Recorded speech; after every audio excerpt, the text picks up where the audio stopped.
ओम शांति। आज का परमात्मा महावाक्य 23 जनवरी 1970 से लिया गया है, जिसका शीर्षक है सेवा में सफलता पाने की युक्तियां। ऐसे अनुभव करते हैं जैसे कि सर्विस के कारण मजबूरी से बोलना पड़ता है, लेकिन सर्विस समाप्त हुई तो आवाज की स्थिति भी समाप्त हो जाएगी। बम्बई की एक पार्टी बाप दादा से बम्बई में होने वाले सम्मेलन के लिए डायरेक्शन ले रही थी। यह जो आजकल की सर्विस कर रहे हो, उसमें विशेषता क्या चाहिए? भाषण तो वर्षों से कर ही रहे हो, लेकिन अब भाषणों में भी क्या अव्यक्त स्थिति भरनी है, जो बात करते हुए भी सभी ऐसे अनुभव करें कि यह तो जैसे कि अशरीरी आवाज से परे न्यारे स्थिति में स्थित होकर बोल रहे हैं। अब इस सम्मेलन में यह नवीनता होनी चाहिए।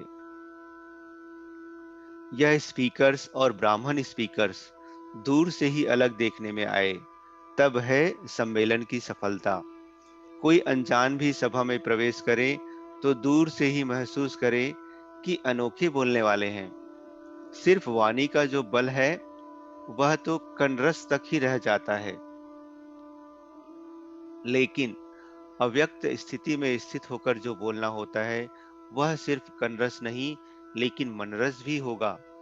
कणरस सुनाने वाले तो बहुत है, लेकिन मन रस देने वाला अब तक दुनिया में कोई नहीं है।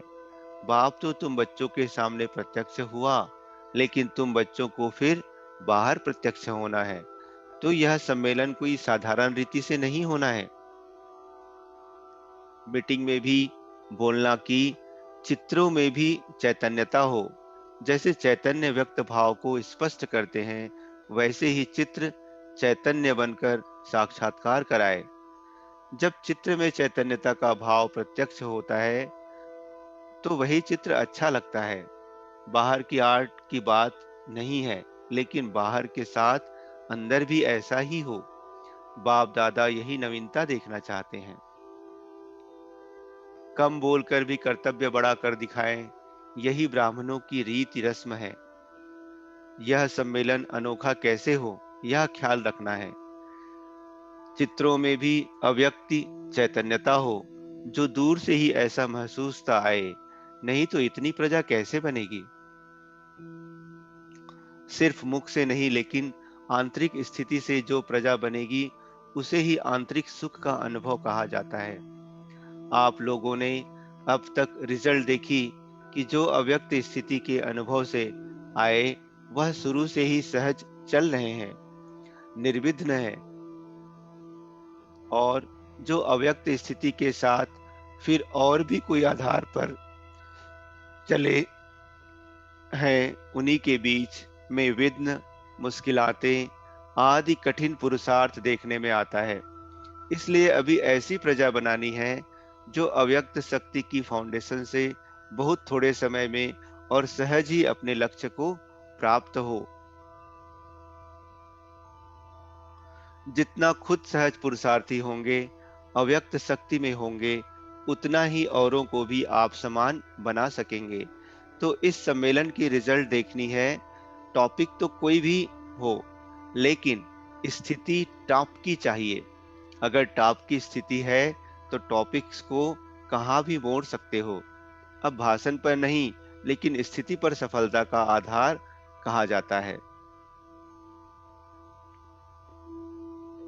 क्योंकि भाषण अर्थात भाषा की प्रवीणता तो दुनिया में बहुत है, लेकिन आत्मा में शक्ति का अनुभव कराने वाले तो तुम ही हो। तो यही अभी नवीनता लानी है। जब भी कोई कार्य करते हो, तो पहले वायुमंडल को अव्यक्त बनाना आवश्यक है। जैसे और सजावट का ध्यान रखते हो, वैसे मुख्य सजावट यह है। लेकिन क्या होता है, चलते चलते उस समय वायुमंडल बा उस चलते चलते उस समय बाहर मुक्ता अधिक हो जाती है, तो जो लास्ट वायुमंडल होने के कारण रिजल्ट वह नहीं निकली। आप लोग सोचते बहुत हो, ऐसे करेंगे यह करेंगे, लेकिन लास्ट समय कर्तव्य ज्यादा देख बाहर मुक्ता में आ जाते हो। वैसे ही सुनने वाले भी उस समय तो बहुत अच्छा कहते हैं, परंतु फिर झट बाहर मुक्ता में आ जाते हैं। इसलिए ऐसा ही प्रोग्राम रखना है जो कोई भी आए तो पहले अव्यक्त प्रभाव का अनुभव हो। यह है सम्मेलन की सफलता का साधन। कुछ दिन पहले से ही यह वायुमंडल बनाना पड़े, ऐसे नहीं कि उसी दिन सिर्फ करना है। वायुमंडल को शुद्ध करेंगे तब कुछ नवीनता देखने में आएगी। साकार शरीर में भी अलौकिकता दूर से ही देखने में आती थी, तो बच्चों के भी इस व्यक्त शरीर से अलौकिकता देखने में आए। प्रेस कॉन्फ्रेंस की रिजल्ट अगर अच्छी है तो करने में कोई हर्जा नहीं, लेकिन पहले उन्हों से मिलकर उन्हीं को मददगार बनाना, यह तो बहुत जरूरी है। समय पर जाकर उन्हों से काम निकालना और समय के पहले उन्हों को मददगार बनाना, इसमें भी फर्क पड़ता है। बहुत करके समय पर अटेंशन जाता है। अभी अपनी बुद्धि की लाइन को क्लियर करेंगे तो सभी स्पष्ट होता जाएगा।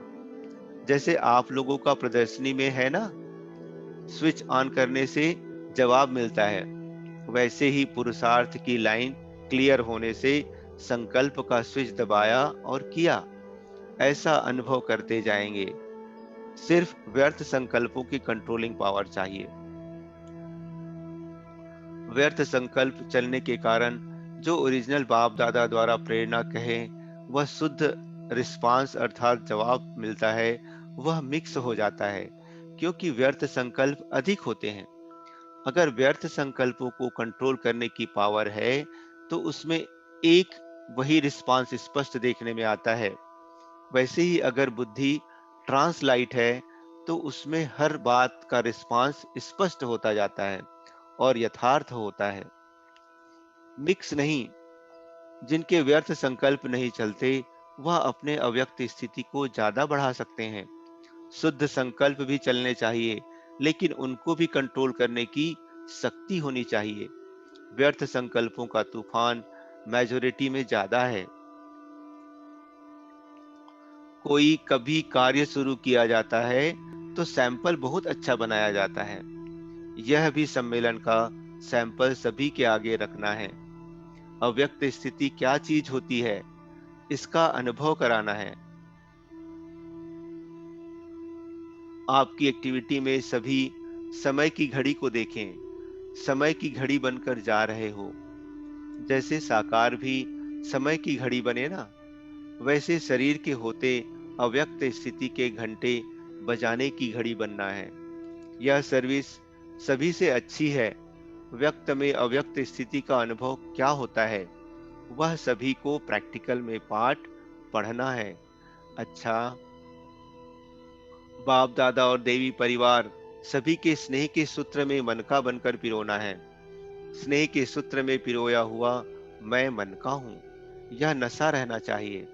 मनकों को कहाँ रखा जाता है? माला में मनकों को बहुत शुद्धि से रखा जाता है, उठाते भी बहुत शुद्धि पूर्वक है। हम भी ऐसा अमूल्य मन का है, यह समझना है। कोई ने सर्विस के लिए राय पूछी। उन्हों की सर्विस वाणी से नहीं होगी, लेकिन जब चरित्र प्रभावशाली होंगे, चेंज देखेंगे, तब वह स्वयं खींच कर आएंगे। कोई कोई को अपना अहंकार भी होता है ना, तो वाणी से वाणी अहंकार के टक्कर में आ जाती है, लेकिन प्रैक्टिकल लाइफ के टक्कर में नहीं आ सकेंगे। इसलिए ऐसे ऐसे लोगों को समझाने के लिए यही साधन है। वायुमंडल को अव्यक्त बनाओ। जो भी सेवा केंद्र है उन्हों के वायुमंडल को आकर्षणमय बनाना चाहिए, जो उन्हों को अव्यक्त वतन देखने में आए। कोई भी दूर से महसूस करे कि यह इस घर के बीच में कोई चिराग है। चिराग दूर से ही रोशनी देता है, अपने तरफ आकर्षित करता है। तो चिराग माफिक चमकता हुआ नजर आए, तब है सफलता। अव्यक्त भट्ठी में आकर के अव्यक्त स्थिति का अनुभव होता है। यह अनुभव जो यहाँ होता है, फिर उनको क्या करेंगे? साथ लेकर जाएंगे व यहीं ही छोड़ जाएंगे? उनको ऐसा साथी बनाना जो कोई कितना भी इस अव्यक्त आकर्षण के साथ को छुड़ाना चाहे तो भी नहीं छूटे। लौकिक परिवार को अलौकिक परिवार बनाया है, जरा भी लौकिकपन ना हो। जैसे एक शरीर छोड़ दूसरा लेते हैं तो उस जन्म की कोई भी बात स्मृति में नहीं रहती है। यह भी मरजीवा बने होना, तो पिछले जीवन की स्मृति और दृष्टि ऐसे ही खत्म हो जानी चाहिए। लौकिक में अलौकिकता भरने से ही अलौकिक सर्विस होती है। अलौकिक सर्विस क्या करे हो? आत्मा का कनेक्शन पावर हाउस के साथ करने की सर्विस करते हो। कोई तार का तार के साथ कनेक्शन करना होता है तो रबर अर्थात ऊपर का प्लास्टिक उतारना होता है ना। वैसे ही आपका भी पहला कर्तव्य है कि अपने को आत्मा समझ शरीर के भान से अलग बनाना। यहाँ की मुख्य सब्जेक्ट कितनी है और कौन सी है? सब्जेक्ट मुख्य है 4: ज्ञान, योग, धारणा और सेवा। इसमें भी मुख्य कौन से हैं? यहाँ से ही शांति का स्टॉक इकट्ठा किया है। आशीर्वाद मालूम है कैसे मिलती है? जितना जितना आत्मा अभिमानी बनते हैं उतनी आशीर्वाद ना चाहते हुए भी मिलती है। यहाँ स्थूल में कोई आशीर्वाद नहीं मिलती है, यहाँ स्वतः ही मिलती है। अगर बाप दादा का आशीर्वाद नहीं होता तो यहाँ तक कैसे आते? हर सेकेंड बाप दादा बच्चों को आशीर्वाद दे रहे हैं, लेकिन लेने वाले जितनी लेते हैं उतनी अपने पास कायम रखते हैं। आपका और भी युगल है, सदा साथ रहने वाला युगल कौन है? यहाँ सदैव युगल रूप में रहेंगे तो वहां भी युगल रूप में राज्य करेंगे। इसलिए युगल को कभी अलग नहीं करना है। जैसे चतुर्भुज कंबाइंड होता है वैसे यह भी कंबाइंड है। शिव बाबा को अपने से कभी अलग नहीं करना। ऐसे युगल कभी देखा? 84 जन्मों में 84 युगलों में ऐसा युगल कब मिला? जो जो कल्प में एक बार मिलता है उनको तो पूरा ही साथ रखना चाहिए ना। अभी याद रखना कि हम युगल हैं, अकेले नहीं हैं। जैसे स्थूल कार्य में हार्ड वर्कर अर्थात बहुत मेहनती हो, वैसे ही मन की स्थिति में भी ऐसे ही हार्ड हो जो कोई भी परिस्थिति में पिघल न जाए। हार्ड चीज पिघलती नहीं है, तो ऐसे ही स्थिति और कर्म दोनों हार्ड हो। जिसके साथ अति स्नेह होता है उसको साथ रखा जाता है ना। तो सदा ऐसे समझो कि मैं युगल मूर्त हूं। अगर युगल साथ होगा तो माया आ नहीं सकेगी। युगल मूर्त समझना यही बड़े ते बड़ी युक्ति है। कदम कदम पर साथ रहने के कारण साहस रहता है, शक्ति रहती है, फिर माया आएगी नहीं। तुम गार्डली स्टूडेंट हो, डबल स्टूडेंट बन करके फिर आगे का लक्ष्य क्या रखा है? ऊंच पद किसको समझते हो? लक्ष्मी नारायण बनेंगे? जैसा लक्ष्य रखा जाता है तो लक्ष्य के साथ फिर और क्या धारणा धारणा करनी पड़ती है? लक्षण अर्थात दैवी गुण। लक्ष्य जो इतना ऊंच रखा है तो इतने ऊंच लक्षण का भी ध्यान रखना है। छोटी कुमारी बहुत बड़ा कार्य कर सकती है। अपनी प्रैक्टिकल स्थिति में स्थित हो किसको बैठ सुनाए तो उसका असर बड़ों से भी अधिक हो सकता है। सदैव लक्ष्य यही रखना है कि मुझ छोटी को कर्तव्य बहुत बड़ा करके दिखाना है। देह भल छोटी है लेकिन आत्मा की शक्ति बड़ी है। जो जास्ती पुरुषार्थ करने की इच्छा रखते हैं उनको मदद भी मिलती है। सिर्फ अपनी इच्छा को दृढ़ रखना तो मदद भी दृढ़ मिलेगी। कितनी भी कोई हिलाए लेकिन यह संकल्प पक्का रखना। संकल्प पक्का होगा तो फिर सृष्टि भी ऐसी बनेगी। भल जिस्मानी सर्विस भी करते रहो। जिस्मानी सर्विस भी एक साधन है, इसी साधन से सर्विस कर सकते हो। ऐसे ही समझो कि इस सर्विस के संबंध में जो भी आत्माएं आती है उनको संदेश देने का यह साधन है। सर्विस में तो कई आत्माएं कनेक्शन में आती हैं। जैसे यहाँ जो आए उन्हीं को भी सर्विस के लिए संबंधियों के पास भेजा ना। ऐसे ही समझो कि सर्विस के लिए यह स्थूल सर्विस कर रहे हैं। तो फिर मन भी उसमें लगेगा और कमाई भी होगी। लौकिक को भी अलौकिक समझ करो, फिर कोई और वातावरण में नहीं आएंगे। जैसे जैसे अव्यक्त स्थिति होती जाएगी, वैसे बोलना भी कम होता जाएगा।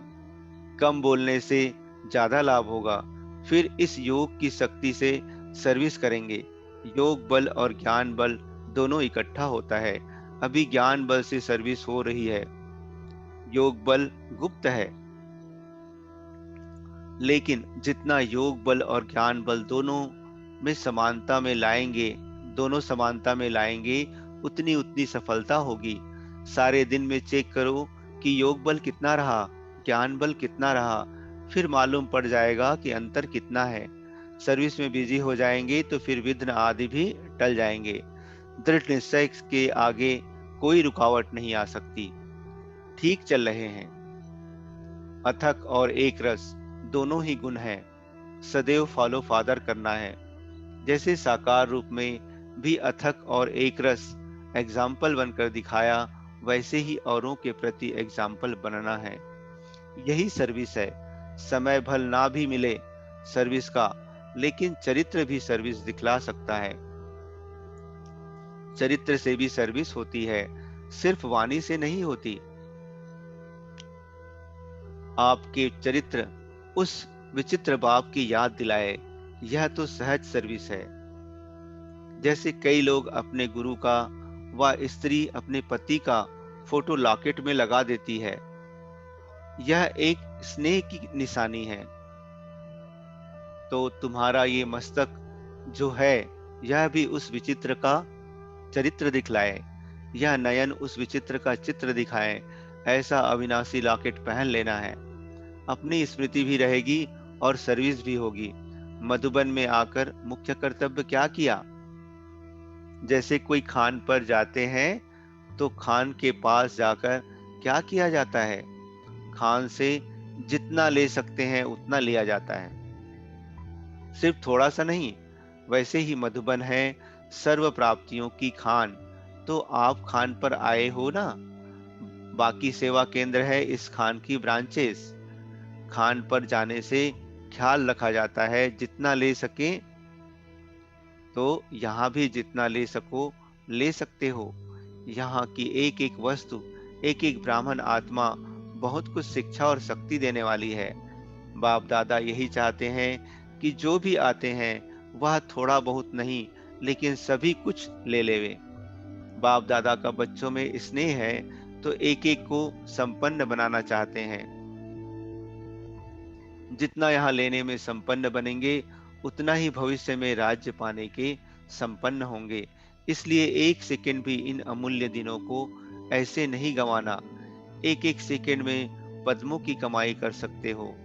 पद्म सौभाग्यशाली तो हो जो इस भूमि पर पहुंच गए हो, लेकिन इस पद्म भाग्य को सदा कायम रखने के लिए पुरुषार्थ सदैव संपूर्णता का रखना।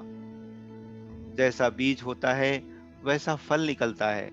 तो आप लोग जैसे बीज हो, नींव जितनी खुद मजबूत होगी उतना ही इमारत भी पक्की होगी। इसलिए सदैव समझना चाहिए कि हम नींव हैं।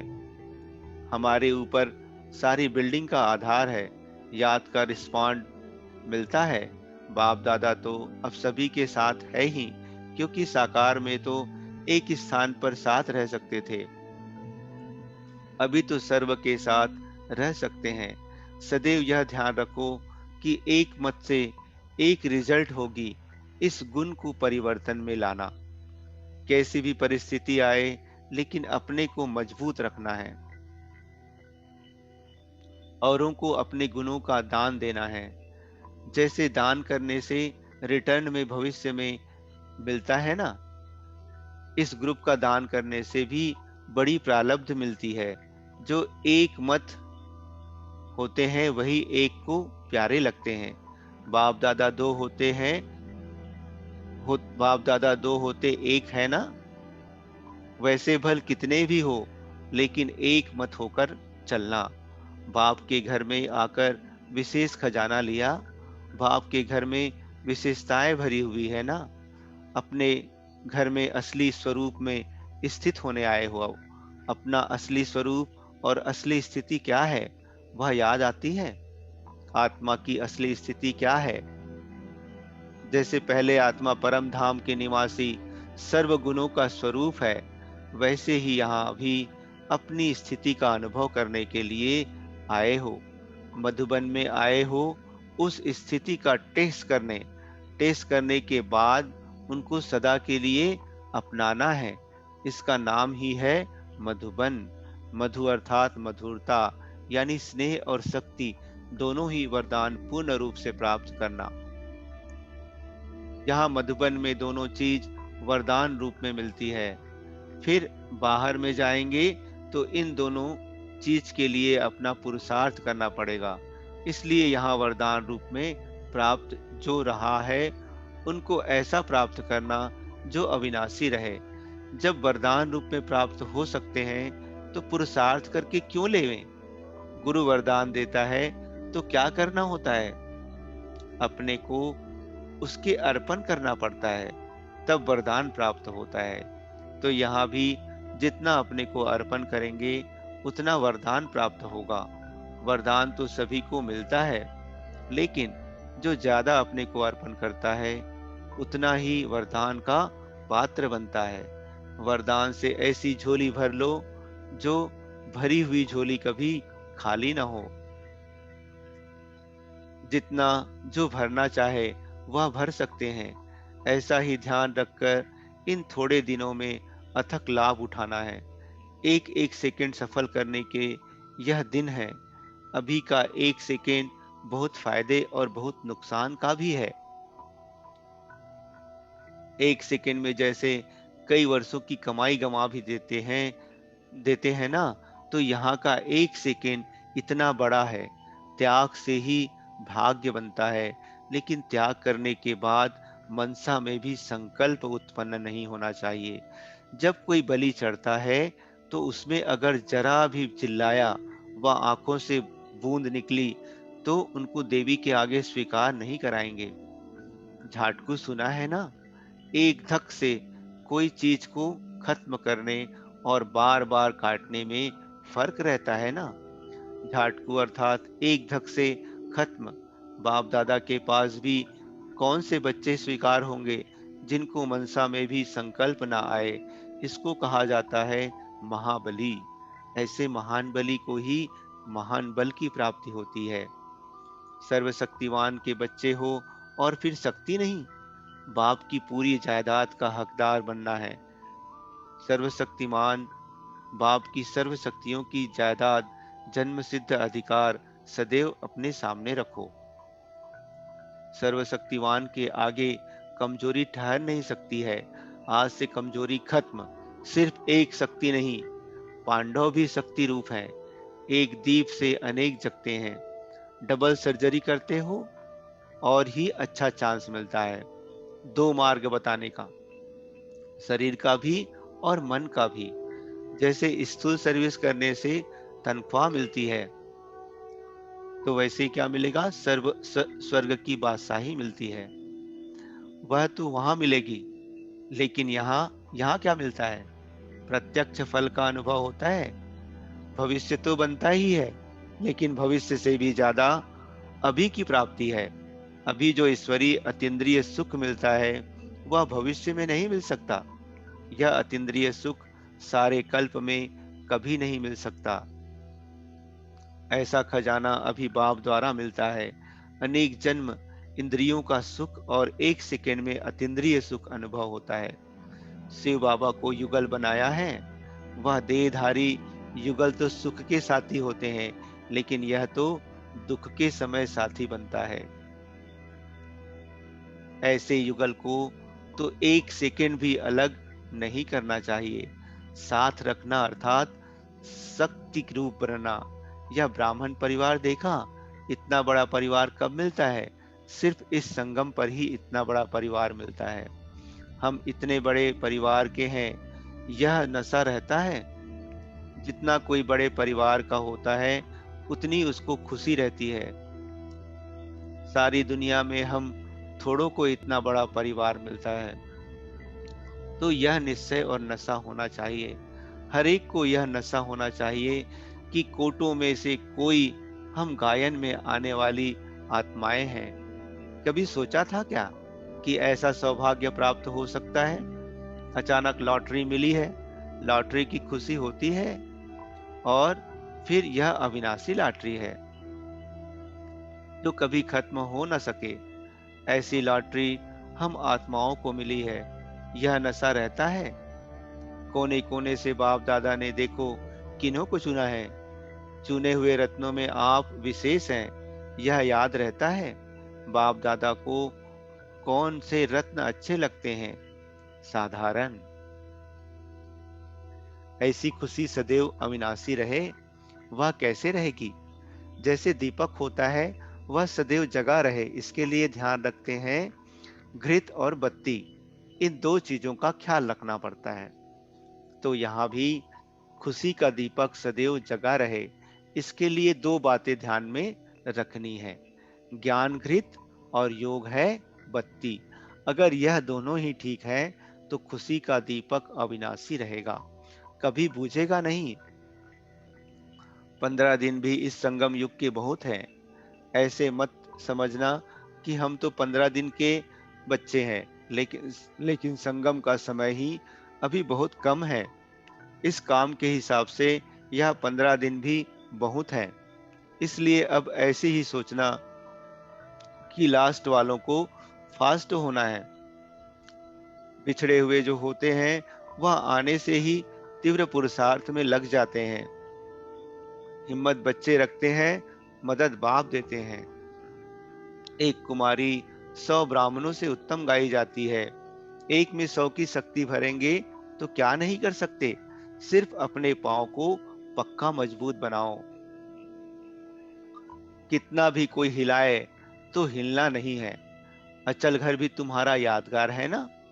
अचल अर्थात जिसको कोई हिला ना सके। 3 मास में 3 वर्षा लिए हैं। बाप दादा 3 वर्षा कौन सा देते हैं? सुख, शांति और शक्ति। जितना अधिकार लेंगे उतना वहां राज्य के अधिकारी बनेंगे। संपूर्ण अधिकार पाने का लक्ष्य रखना है, क्योंकि बाप भी संपूर्ण है ना। युगल रहते हुए अकेले रहे हो या युगल रूप में रहते हो? अकेला रूप कौन सा है? आत्मा अकेली है ना। आते भी अकेले हैं, जाते भी अकेले हैं। तो युगल रूप में पाठ बजाते भी आत्मिक स्थिति में रहना अर्थात अकेले बनना है, और फिर रूहानी युगल बनना है। तो बाप और बच्चे, वह तो हुआ देह का युगल। आत्मा और परमात्मा, यह भी युगल है। आत्मा सजनी सीता कहते हैं ना, परमात्मा है साजन राम। तो रूहानी युगल मूर्त बनना है। बस, देह के युगल रूप नहीं, देहधारी का युगल रूप खत्म हुआ। अनेक जन्म देहधारियों का युगल रूप देखा, अब आत्मा और परमात्मा का युगल रूप बनना है। ऐसी स्थिति में रहते हो। इस अनोखे युगल रूप के सामने वह युगल तो कुछ भी नहीं। तो देह की भावना खत्म हो जाएगी। सभी से प्रिय चीज क्या है? प्रिय चीज अच्छी लगती है तो उस प्रिय वस्तु को छोड़ दूसरे को प्रिय कैसे बना सकते हैं? अकेला भी बन जाना है, फिर युगल भी बनना है। कोई को आने से ही लॉटरी मिल जाती है, कोई को प्रयत्न करने से लॉटरी मिलती। ऐसे उच्च भाग्यशाली अपने को समझते हो? कुमारों के लिए भी सरल मार्ग है, क्योंकि उल्टी सीढ़ी जो चढ़े हुए हैं उनको उतरनी पड़ती है। इसलिए कुमार कुमारियों के लिए और ही सहज है। जो बंधन मुक्त होते हैं वह जल्दी दौड़ सकते हैं। तो सभी बातों में निर्बंधन रहना है। कैसी भी परिस्थिति में अपनी स्थिति ऊंची रखनी है। जो उच्च जीवन का लक्ष्य है उनसे दूर नहीं होना है। अच्छा, ओम शांति।